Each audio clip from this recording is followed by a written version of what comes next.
शुरू अल्लाह के नाम से जो बहुत मेहरबान और नहायत रहम वाला है।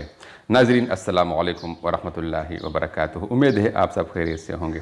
नाज़रीन, हम देखते हैं कि हमारा माशरा बहुत ज़्यादा तनज़्ज़ुली का शिकार है और रोज़ बरोज़ घरों में झगड़े होते रहते हैं। तो हम आज अपने घरों में मोहब्बत और आशती पैदा करने के लिए चंद टोटके औरतों को बता रहे हैं।